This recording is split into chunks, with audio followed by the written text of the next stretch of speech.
공식들을 좀 많이 알고 있죠. 김치를 담그는데도 공식이 있죠? 네. 아주 그 김치 하나를 담그는데도 아주 유난히 맛있게 잘 담그는 분이 계세요. 저희 교회에 집사님 한 분이 계시는데 이분은 아주 김치를 잘 담그시는데 제가 어느 날 그분에게 물어봤어요. 어떻게 김치를 잘 담그십니까? 그랬더니 그분은 무엇이든지 정량을 가지고 정확하게 한다고 해요. 그래서 배추 크기에 따라서 소금을 얼마만큼 넣고 절구느냐부터 시작을 해서 이렇게 배추 한 포기에는 작은 무 반 개냐 한 개냐로 속을 넣는 거, 고춧가루 양은 컵으로 몇 컵, 아주 이런 정량을 잘 이렇게 따져가지고 하시더라고요.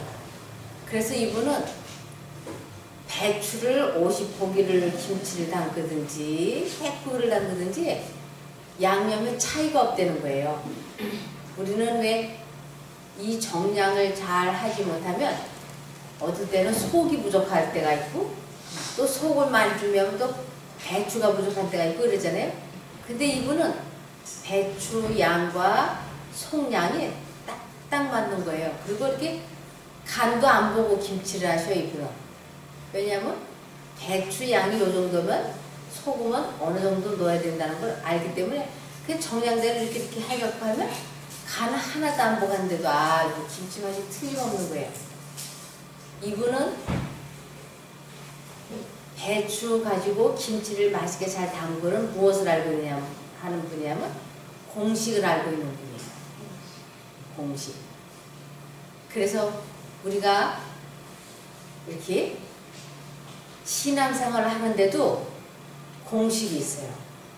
무대포로 신앙생활을 하는 게 아니고 공식대로 신앙생활을 해야 천국도 가게 돼 있어요.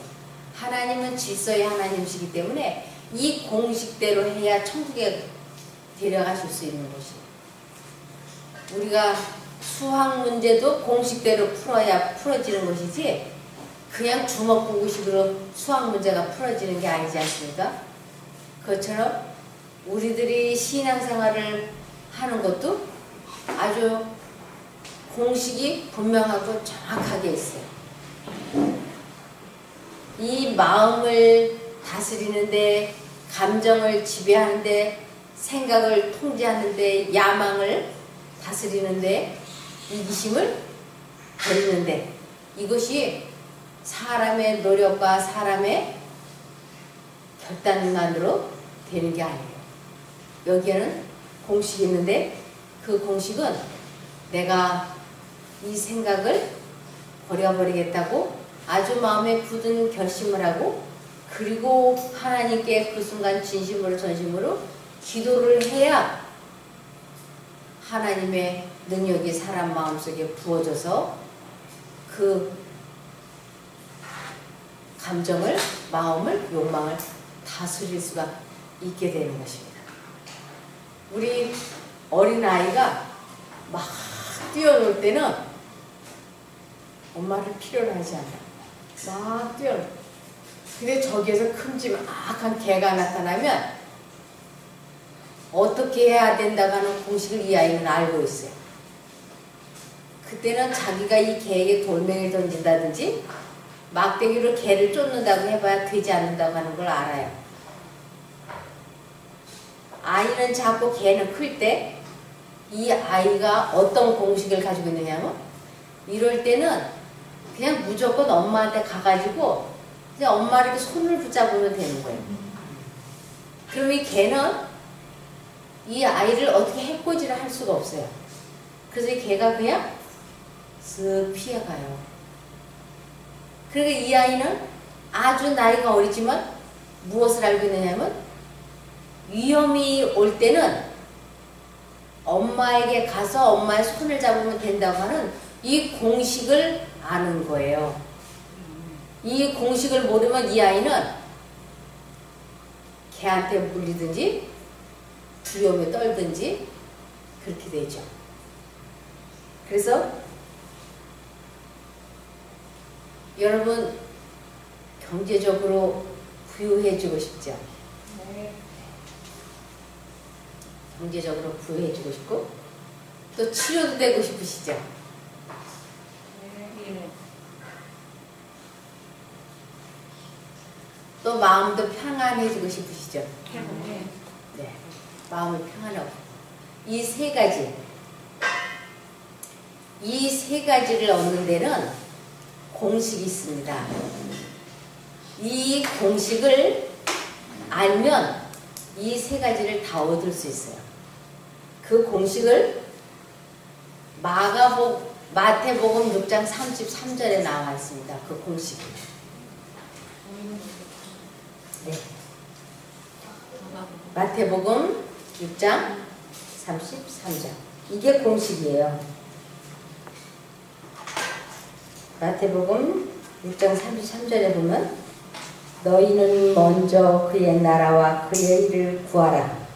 그리하면 이 모든 것을 너에게 더하시리라. 약속하셨어요. 너희는 먼저, 이 말씀은 최우선으로 라는 뜻이에요. 너희는 최우선으로 하나님의 나라와 의를 구하라. 그러면 그 모든 것을 더해주겠다고 약속을 하셨어요. 그러면서 그 위에 특별히 무엇을 강조하셨느냐면 마태복음 6장 31절을 보시면 31절 그러므로 염려하여 이르기를 무엇을 먹을까 무엇을 마실까 무엇을 입을까 하지 마라. 이거는 뭐예요? 생활비 걱정, 먹고 사는 문제 하지 말라. 그것은 이는 다 이방인들이 구하는 것이라 너희 천부께서 이 모든 것이 너에게 있어야 할 줄 아시느니라. 아, 이 세상 먹고 사는 근심 걱정은 하나님을 믿지 않는 사람들이 하는 것이고 정말로 하나님을 믿는 사람들은 그런 걱정을 안 하는 거야. 왜? 공식을 알고 있으면 그 공식대로 인생을 살면 되는 거니까. 그래서 이 공식이 어디에 아주 자세하게 써 있느냐면 신명기 28장 1절부터 이 공식이 쓰여져 있어요. 여기 신명기 28장 1절부터 이제 보시겠습니다. 내가 내 하나님 여호와의 말씀을 삼가 듣고, 이 삼가 듣고는 아주 조심해서 잘 귀 기울여 듣는 것을 의미하는 것이에요. 그래서 내가 내 하나님 여호와의 말씀을 삼가 듣고 내가 오늘날이라는 건 지금이라는 거예요. 지금 내게 명하는 그 모든 명령을 지켜 행하면 내 하나님 여호와께서 너를 세계 모든 민족 위에 뛰어나게 하실 것이야. 아주 간단해요. 하나님의 음성을 듣고 순종을 하면 아주 뛰어난 사람이 되게 해주시겠다고. 그러면서 그런 사람들에게 2절에 내가 내 하나님 여호와의 말씀을 순종하면 이 모든 복이 내게 임하며 내게 미치리니 성읍에서도 복을 받고 들에서도 복을 받을 것이며 내 몸의 소생과 내 토지의 소산과 내 짐승의 새끼와 우양의 새끼가 복을 받을 것이며 내 광주리와 떡반지 그릇이 복을 받을 것이며 내가 들어와도 복을 받고 나가도 복을 받을 것이며. 그냥 하나님의 말씀에 순종하기만 하면 한마디로 뭐예요? 만사 형통하는 것이에요.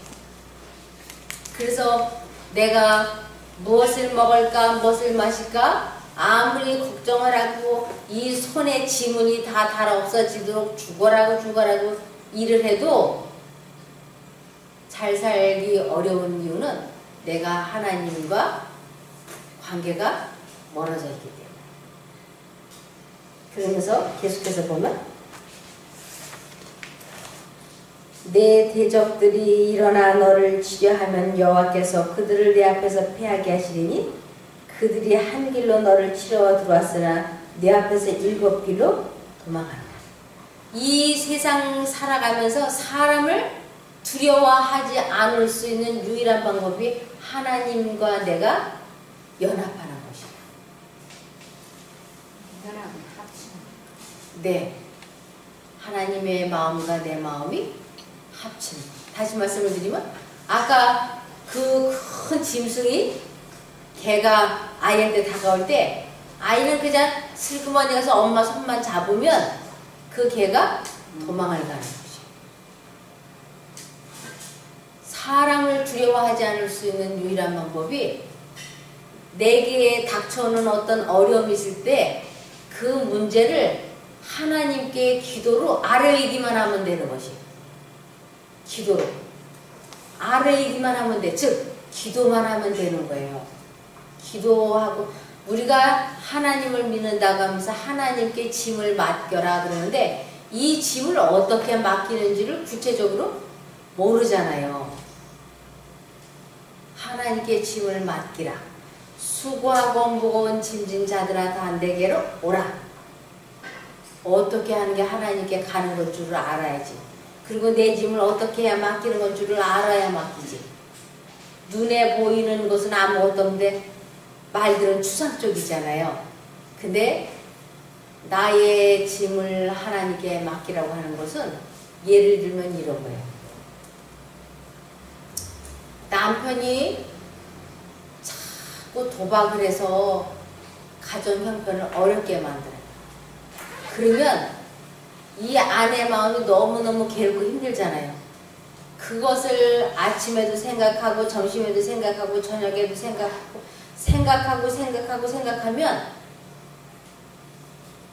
어떻게 될까요? 스트레스 받겠죠? 근데 하나님께 맡긴다고 하는 거는 내 마음에 괴롭고 근심되는 그것을 도박을 남편이 안 해주면 좋겠잖아요? 그럴 때 그것을 내가 남편에게 도박하지 말라, 도박하지 말라. 당신 도박하면 우리가 가난하게 되고 당신 도박하게 되면 내가 당신과 이혼하겠다. 하고 공갈 협박을 하고 별별 걸 다 해도 그 도박을 못 끊어요. 그런데 이 문제를 하나님께 기도하는 것을 하나님께 가지고 간다라고 얘기를 해요. 그래서 그것을 하나님께 기도하는 거예요. 하나님, 제 남편에게 도박을 하지 않을 수 있도록 도와주십시오. 제 힘으로는 도저히 안 됩니다. 이렇게 기도를 하고 제가 하나님께 이 문제를 맡기겠습니다. 하고 기도를 했으면 그 후로는 그 생각을 이제 더 이상 하지 않는 것을 하나님께 맡겼다라고 얘기를 하는 것이에요. 우리가 세탁소에 옷을 갖다 맡기면 그 사람이 알아서 빨아주지 않겠어요? 깨끗하게? 근데 그것을 내가 자꾸 가가지고 여기 빨아라 저기 빨아라 이렇게 해라 저렇게 하면 그 사람이 안 빨아줘. 아유 그렇게 깨끗하게 빨 것 같으면 당신 빨으라고 왜 나한테 갖고 왔냐고 그러지 않겠어요? 우리가 하나님을 믿는다고 하면서 하나님께 남편의 도박 문제를 고쳐달라고 기도해놓고는 하나님께 다 맡기겠습니다. 하나님께서 알아서 해주십시오. 이렇게 하는 건 무릎을 탁 피는 순간 아유 오늘도 내 남편이 도박하러 가면 어떻게 하지? 하고 걱정하는 거예요. 이건 하나님께 맡긴 것이 아니에요. 그래서 내가 하나님께 온전히 맡겼다고 하는 것은 기도했으면 더 이상 그 생각을 안 하는 거지. 네.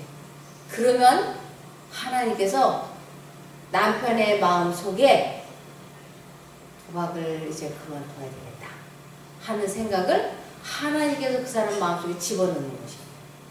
그래서 그 사람이 그 하나님의 생각을 마음속에 받아들이고 하든지 안 하든지 그 사람이 결정할 문제예요. 그러니까 우리는 이 공식 하나님께 기도로 아뢰었으면 맡겼으면 그 생각을 하지 않는 것을 하나님께 맡겼다라고 얘기하는 것이에요. 아멘. 그럴 때에만 하나님께서 그 문제를 맡아서 해결하세요. 근데 맡겼다라고 말은 해놓고 기도를 해놓고 딱 일어서자마자 아이고 그러면 이제 어떡하면 좋아 이러면 하나님께서 맡아주실 수가 없어요. 왜냐면 안 맡긴 걸 어떻게 해결하실 수가 있어요.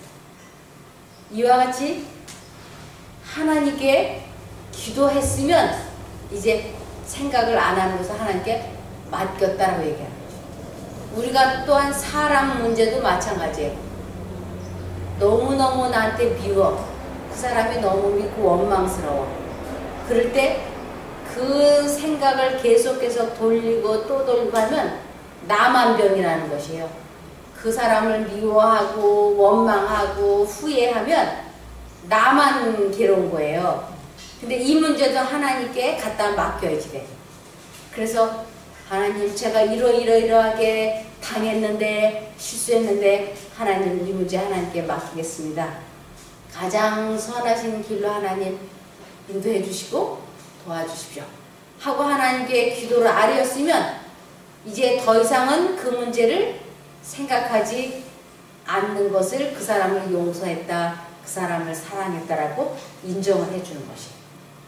그런데 말로는 그 사람을 용서했다, 사랑했다라고 해놓고는 무릎을 탁 펴고 일어나는 순간 그 몹쓸 인간, 아유 나한테 어떻게 그럴 수가 있어, 아유 그리고 또 다음날 되면 또 기도해. 아 하나님 제가 그 사람 용서하기 원합니다. 또 무릎 펴고 일어나면서 아유 그 인간. 이거는 하나님께 이 문제를 맡기지 않은 거야. 그 사람을 용서한 것도 아니고 그 사람을 사랑하는 것도 아니고. 그래서 우리가 기도를 했으면 그 못된 사람의 생각이 머릿속에 떠오를 때마다 하나님 저는 그 사람을 용서하기로 결심했습니다. 이 문제를 하나님께 맡기겠습니다. 그리고 그 생각을 안 하겠다고 결심하시고 기도하시면 그 미운 사람 생각이 하루에 20번 났었는데 이렇게 한 번 맡기고 두 번 맡기고 세 번 계속해서 하나님께 맡기 시작을 하면 이 맡기는 숫자가 점점 줄어들어가요. 하루에 20번 생각나던 것이 17번 생각나고 15번 생각나고 그때마다 또 기도하고 또 맡기고 또 맡기면 하루에 5번 나중에 하루에 한 번도 생각 그러다 나중에는 이틀에 한 번 생각나고 또 그렇게 하면 나중에 어느 날 보면 한 달에 한 번도 생각이 안 나요. 그럼 드디어 내가 뭐 한 거야? 하나님께 이 문제를 온전히 맡긴 것이고 하나님께서 해결하셨어요. 이것을 공식이라고 얘기하는 것이에요. 이것을 공식이라고. 그래서 하나님께서는 우리들에게 여기 7절에 보면 내 대적들이 일어나 너를 치려하면 여호와께서 그들을 내 앞에서 패하게 하시리니 그들이 한 길로 너를 치러 들어왔으나 내 앞에서 7길로 도망하리라. 사단은 이러한 생각들을 가지고 우리를 치러왔지만 우리가 하나님께 이 문제를 맡기고 기도하면 그러한 생각들이 내게서 확 도망가 버려요. 그러면서 여기 11절에 보면 여호와께서 내게 주리라고 내 열조에게 맹세하신 땅에서 내게 복을 주사 내 몸의 소생과 육축의 새끼와 토지의 소산으로 많게 하시며 여호와께서 너를 위하여 하늘의 아름다운 보고를 열어사 내 땅의 때를 따라 비를 내리시고 내 손으로 하는 모든 일에 복을 주시리니 내가 많은 민족에게 꾸어줄지라도 너는 꾸지 아니할 것이요 여호와께서 너로 머리가 되고 꼬리가 되지 않게 하시며 위에만 있고 아래에 있지 않게 하시리니 오직 너는 내가 오늘날 네게 명하는 네 하나님 여호와의 명령을 듣고 지켜 행하며 내가 오늘날 너에게 명하는 그 말씀을 떠나 좌로나 우로나 치우치지 아니하고 다른 신을 따라 숨기지 아니하면 이와 같으리라. 그러니까 우리가 들어가도 복을 받고 나가도 복을 받고 떡 반죽 그릇에도 복을 받고 이것은 아주 만사형통한 것입니다. 뭐 돈 없이 인생을 시작했다 할지라도 하나님과 마음이 연합이 되고 그분의 뜻대로 살면 먹고 사는 문제, 아주 부족함이 없게 축복을 해주겠다고 약속을 하셨어요. 그러면서 만일 우리가 하나님의 뜻을 저버리게 되면, 이 공식대로 인생을 살지 않게 되면 반드시 그 반대로 일이 생기는데 이렇게 될 거라고 말씀을 하셨습니다. 여기 15절에 내가 만일 내 하나님 여호와의 말씀을 순종하지 아니하여 내가 오늘날 내게 명하는 그 모든 명령과 규례를 지켜 행하지 아니하면 이 모든 저주가 내게 임하고 내게 미칠 것이니 내가 성읍에서도 저주를 받으며 들에서도 저주를 받을 것이요. 이 저주를 받는다라고 하는 것은 하나님과 관계가 분리된다라는 뜻이에요. 그러니까 들에서도, 이것은 어디서나라는 뜻이에요. 어디서나. 그래서 성읍에서도 저주를 받으며 들에서도 저주를 받는다는 건 들어가나 나가나 하나님과 관계가 분리가 되어 있다는 것을 의미하는 것입니다. 그래서 하나님과 분리가 된 사람은 어떻게 되느냐면 17절에 또 내 광주리와 떡반죽 그릇이 저주를 받을 것이요 내 몸의 소생과 내 토지의 소산과 내 우양의 새끼가 저주를 받을 것이요. 너는 무엇을 하든지 다 되는 일이 없을 거야, 이런 뜻이에요. 그래서 축산업을 해도 안 될 것이고 농사를 지어도 안 될 것이고 뭘 해도 너는 안 될 것이야. 하나님과 관계가 어떻게 되면? 분리되면. 우리 어린아이가 큰 개가 가까이 왔을 때 엄마에게 가서 그냥 엄마 손만 붙잡고 가만히 서 있으면 엄마가 다 알아서 해주는 거예요. 그 개가 가까이 못 오게도 하고 쫓아주기도 하고 이렇게. 그런데 이 아이가 엄마를 무시하고 지가 어떻게 쫓아보려고 이렇게 대보고 저렇게 대보면 이 개가 물듯이 괴롭혀보기도 하고 실줄에서 물어보기도 하고 아주 많이 괴롭힐 거예요.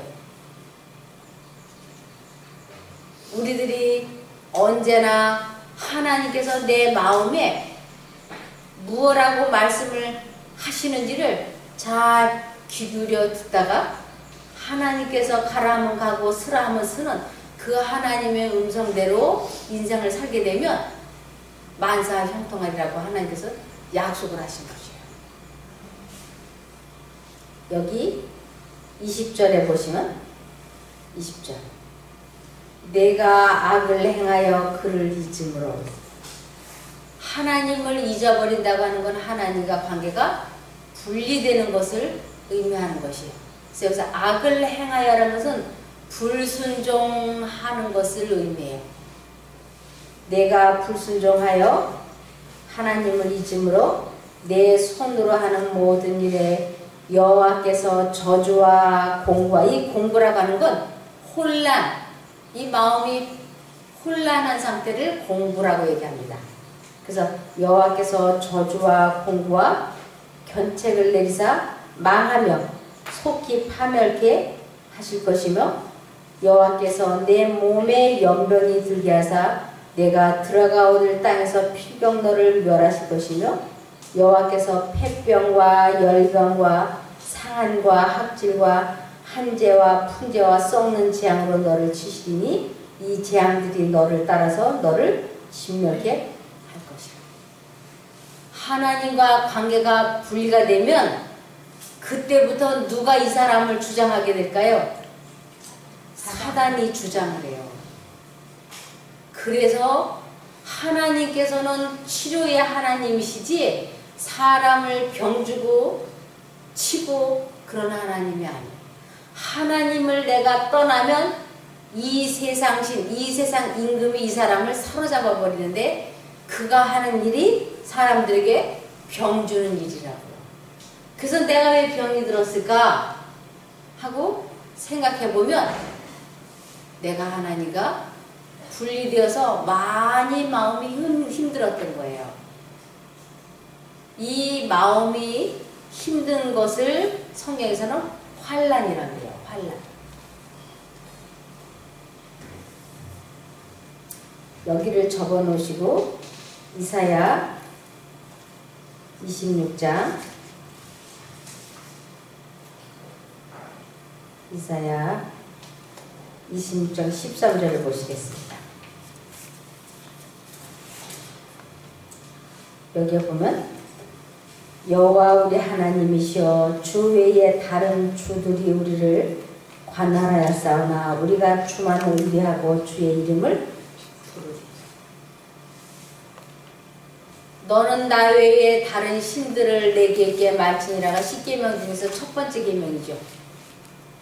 하나님만 부르고 하나님만 의뢰해야지 되는데 사람들이 하나님을 믿는다고 말을 하면서 사실은 모든 일을 자기 생각대로 자기가 옳다고 느껴지는 대로 인생을 살아왔던 것이에요. 그래서 이사야가 이 글을 썼던 거예요.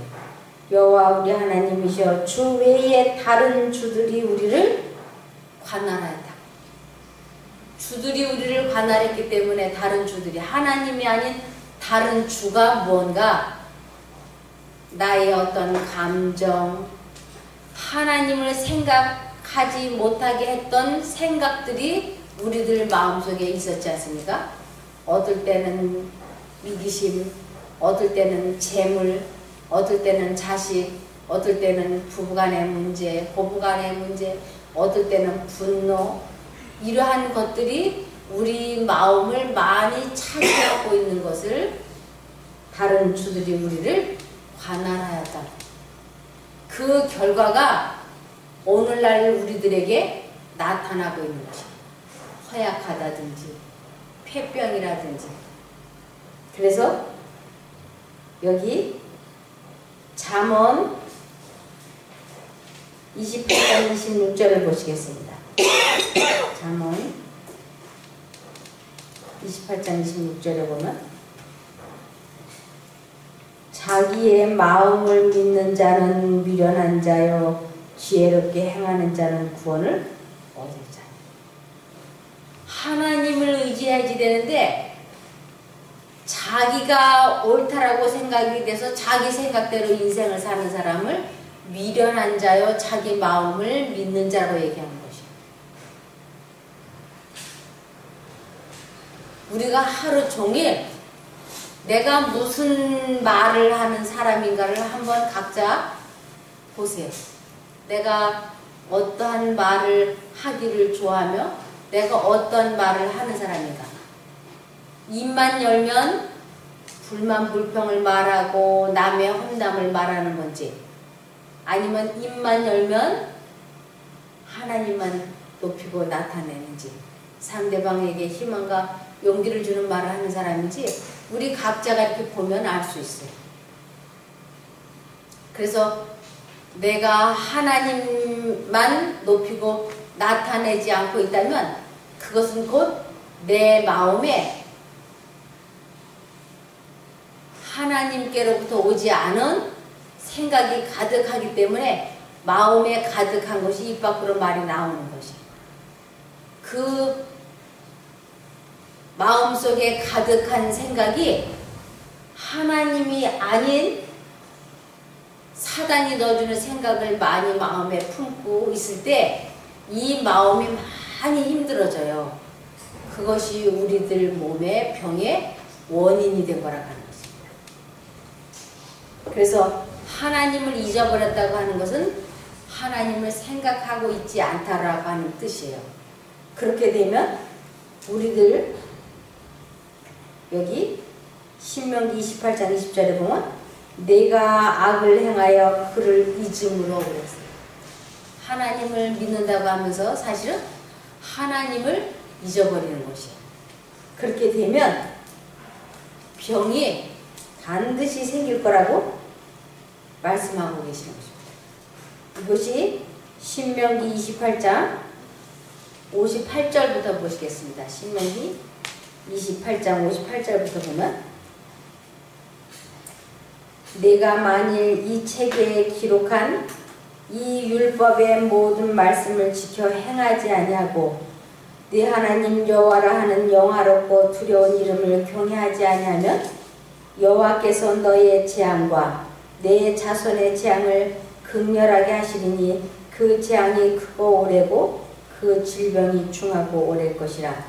여호와께서 내가 두려워하던 애굽의 모든 질병을 내게로 가져다가 내 몸에 들어붙게 하실 것이며 또 이 율법책에 기록지 아니한 모든 질병과 모든 재앙을 너희의 멸망하기까지 여호와께서 내게 내리실 것이니 너희가 하늘의 별같이 많았을지라도 네 하나님 여호와의 말씀을 순종치 아니함으로 남는 자가 얼마 되지 못할 것이라.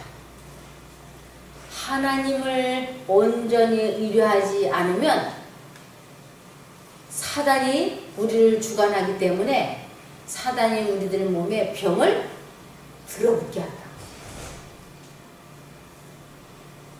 그래서 우리들이 이 생각을 통제시키는 공식을 알지 못하고 인생을 살면 너나 나나 할 것 없이 다 병이 생기게 되어 있습니다. 그래서 이 생각을 통제시키는 방법을 공식을 아는 사람이 세상에 있을까요? 없을까요? 없어요. 그래서 이 세상 사람들이 아무도 내가 건강하다라고 말할 수 있는 사람이 없습니다. 누가 먼저 병이 드러났느냐 드러나지 않느냐 그 차이만 있다는 것뿐이지 건강한 사람이 없어요. 지금은 어린아이부터 노년에 이르기까지 다 이렇게 병들이 있을 수밖에 없는데 그 이유는 부모의 좋지 않은 유전자가 자녀들에게 유전이 되고 그들에게 부모의 좋지 않은 사고방식이 자녀들에게도 다 유전이 되어 있기 때문에 그들이 온전히 하나님과 깊은 관계를 갖고 있지 않는 이상은 시간이 지나면 서서히 다 병이 들게 되어 있다고 하는 것입니다. 그래서 우리들이 하나님을 잊어버리고 누가복음 21장 34절에 보면 하나님을 잊어버리고 살게 되면 덫과 같이 우리들에게 어려움이 갑자기 들이닥칠 거라고요. 누가복음 20장 34절에 보면 너희는 스스로 조심하라. 그렇지 않으면 방탕함과 술 취함과 생활의 염려로 마음이 분하여지고 뜻밖의 그날이 덫과 같이 너희에게 임하리라. 이 덫은 어느 날 턱 걸리는 거잖아요. 제가 산에 등산을 가서 보면 여기저기 숲속에 덫이 놔져 있더라고요. 그것은 짐승들이 정신없이 달려가다가 발목이 걸리라고 놓은 덫이요. 자세히 잘 보고 가면 덫에 걸리지 않을 수 있어요. 우리들도 사단이 놓은 올무에 덫에 어느 날 갑자기 걸릴 수 있어요. 그 덫이 뭐냐면 마음속에 미움이나 증오나 원망이나 열등감이나 섭섭함이나 하여튼 이 마음을 평안하게 하지 못하는 그 생각을 지속적으로 오래 반복하면 어느 날 우리 몸에 뭐가 있게 될 거라고요. 병이 들어오게 된다. 그래서 아주 멀쩡하던 사람이 병원에 가서 보면 암이라고 판정이 날 때 하늘이 무너지는 것 같이 놀라잖아요. 그래서 어떻게 나에게 이런 일이 있을 수 있는가? 왜 나에게 이런 일이 왔는가? 하면서 너무너무 놀라는데 그것이 내가 덫에 걸린 것인데 그 덫에 걸린 이유는 뭐라고? 내가 누구를 잊어버렸기 때문에. 하나님을 잊어버리고 이 세상 것을 선택했기 때문에 우리들의 마음에 아주 힘들고 어렵고 괴로운 생각이 마음을 많이 차지하고 있었고, 그것이 결국은 우리들에게 온갖 질병을 갖다 주는 것입니다. 그래서 우리가 과로하는 것도 질병의 원인이 될 수 있어요. 과로하는 것.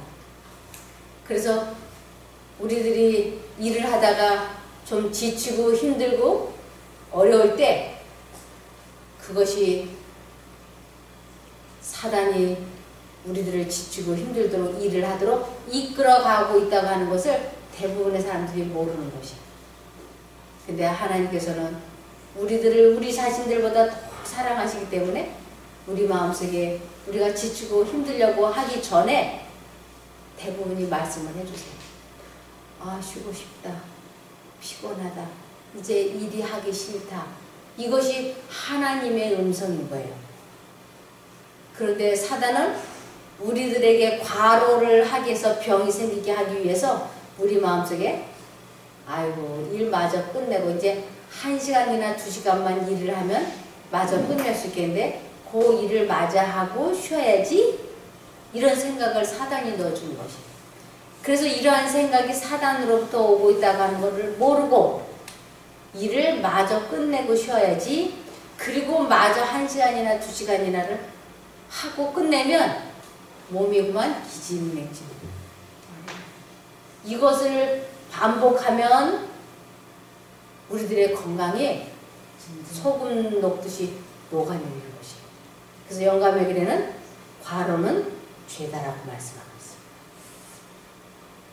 그것이 하나님의 음성을 거절한 것이며 하나님을 잊어버린 것이라고 말씀하고 있어요. 그러므로 하나님께서는 우리가 인생을 살다가 이렇게 내 몸과 마음에 어려움이 찾아왔을 적에는 그때는 이렇게 하라고 말씀을 하셨어요. 신명기 30장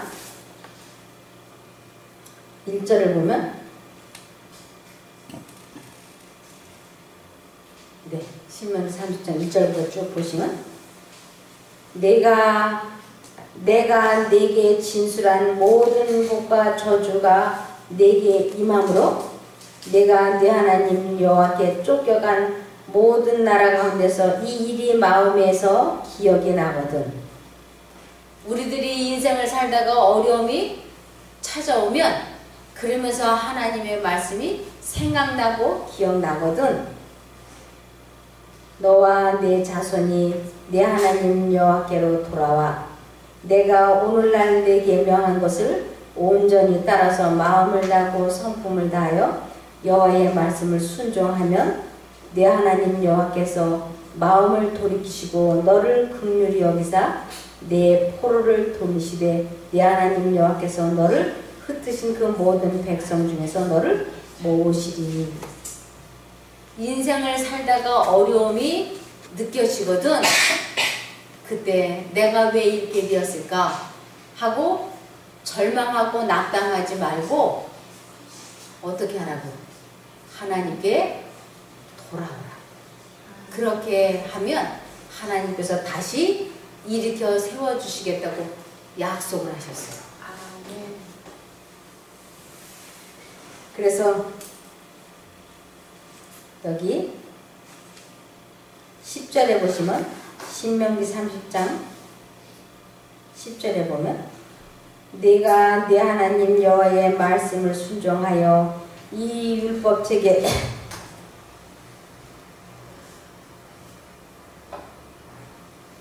이 율법책에 기록된 그 명령과 규례를 지키고 내 마음을 다하며 성품을 다하여 여호와 내 하나님께 돌아오면 내 하나님 여호와께서 내 손으로 하는 모든 일과 내 몸의 소생과 내 입축의 새끼와 내 토지 소산을 많게 하시고 내게 복을 주시고 곧 여호와께서 내 열조를 기뻐하신 것과 같이 너를 다시 기뻐하사 내게 복을 주시리라. 하나님께서는 약속하셨어요. 재물이 손실이 많이 생겼다든지 건강이 상했다든지 자손이 잘못됐다든지 그러면 하나님을 믿지 않는 사람들은 조상묘를 잘못 써서 그런가 해가지고 조상묘를 이장을 한다든지 제사를 잘 지낸다든지 구슬한다든지 그러잖아요. 근데 하나님을 믿는 사람들은 이러한 일이 있을 때는 하나님께로 돌아오라. 이 하나님께 돌아온다고 하는 것은 하나님께서 내 양심 가운데 말씀을 하실 때 그 음성을 순종을 하라고. 그러면 하나님께로 돌아온 것으로 간주해 주시는 것입니다. 여기 잠언 26장 11절을 보시겠습니다. 잠언 26장 11절에 보면 개가 그 토한 것을 도로 먹는 것 같이 미련한 자는 그 미련한 것을 거듭 행하느니라. 미련한 자라고 하는 것은 하나님과 분리된 자를 의미하는 것이에요.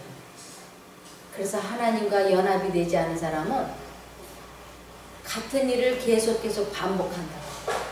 하나님과 연합이 되지 않고서는 어떠한 경우에도 이 사고방식이 바뀌지 않아요.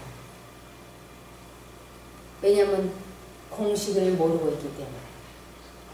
이 사고방식이 바뀌는 것을 거듭남이라고 그래요. 이 사고방식이 바뀌려면 아주 그 좋지 않은 생각이 들어올 때 이 공식대로 꼭 해야지 돼요. 좋지 않은 생각이 들어올 때 어떤 공식이 있죠? 먼저 그 생각을 안 하겠다고 굳게 결심을 해야지 돼요. 그리고 하나님께 기도해야지. 그럴 때만 그 어려움에서 해방이 되는 것이에요. 그래서 이 공식을 모르면 내가 아무리 도박을 안 해야지, 술을 안 마셔야지, 담배 안 피워야지, 그래도 소용이 없어요.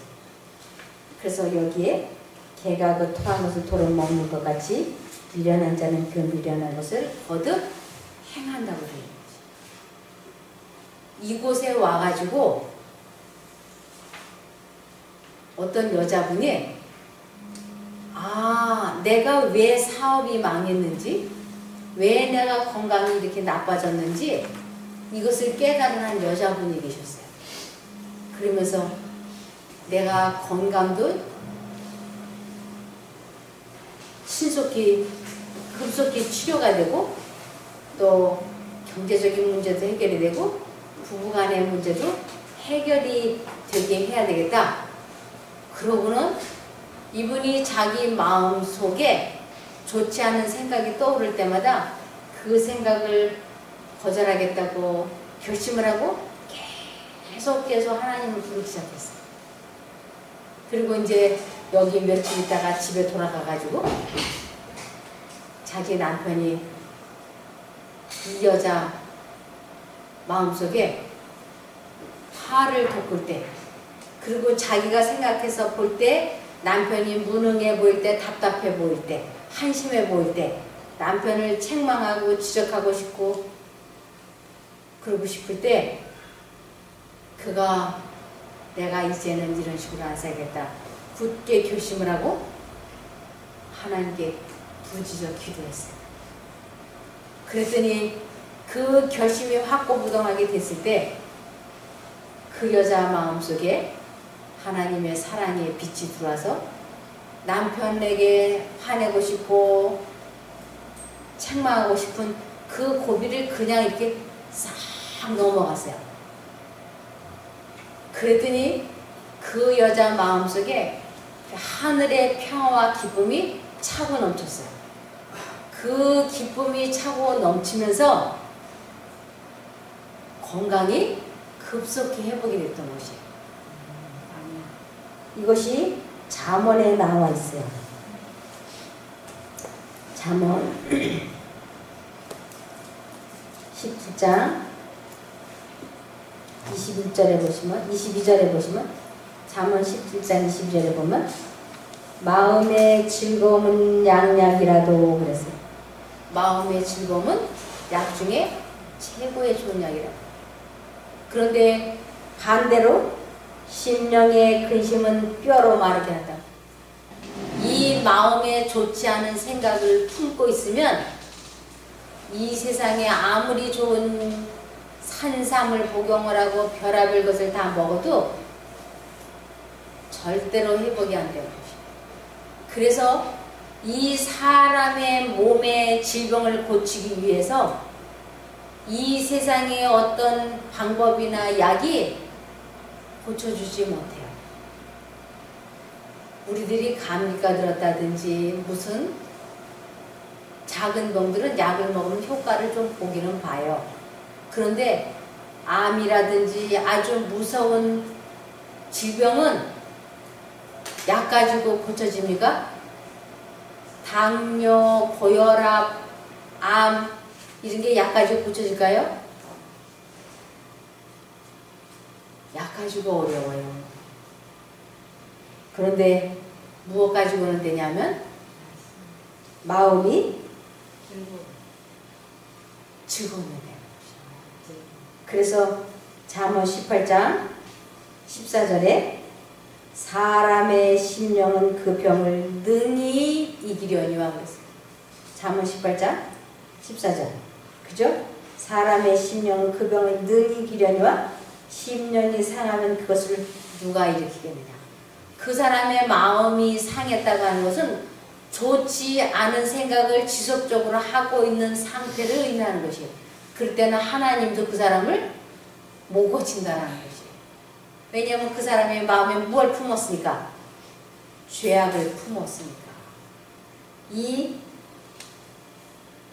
심령이 상했다고 하는 것은 좋지 않은 생각을 품으면 모든 병의 원인이 심령이 상한 거예요. 그래서 우리가 사람을 사랑하지 못하면 미워하면 속상하잖아요.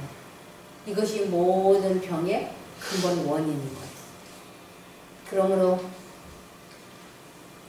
하나님께 재물의 복, 마음의 평안의 복, 치료의 복을 받고 싶으시면 이 공식대로 해야지. 이 공식대로만 하면 못 고칠 질병이 아주 없는 것이에요.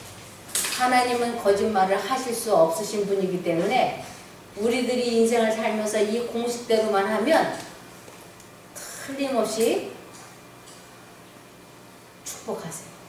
그래서 먼저 그의 나라와 의를 구하라. 그의 나라와 의, 하나님의 뜻을 순종하는 것을 의를 구했다라고. 그래서 우리 마음속에 두 가지 생각이 들어올 때, 아, 이 생각하면 안 되는데 그래도 그 사람이 어떻게 나한테 그럴 수가 있어. 내가 속았어. 분해 죽겠어. 이 생각을 반복하면 마음이 상하고, 이 마음이 상한 건 시간이 지나면 몸이 상하게 돼 있어요. 그래서 아무리 별의별 걸 다 먹어도 회복이 안 돼요. 그런데 이 세상에 방법, 약 없어도 두 생각이 들어올 때 내가 굳은 결심을 하고 하나님만 바라보겠다. 그것은 하나님만 생각하겠다라는 뜻이에요.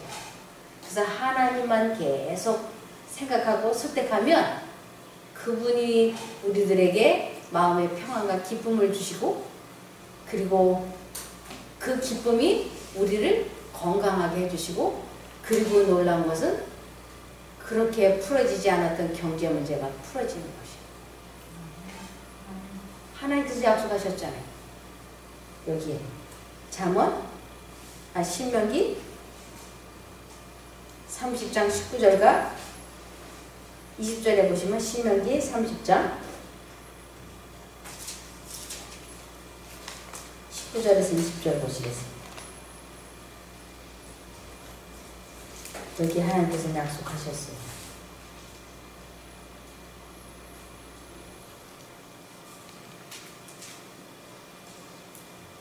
내가 오늘날 천지를 불러서 너희에게 증거를 삼노라.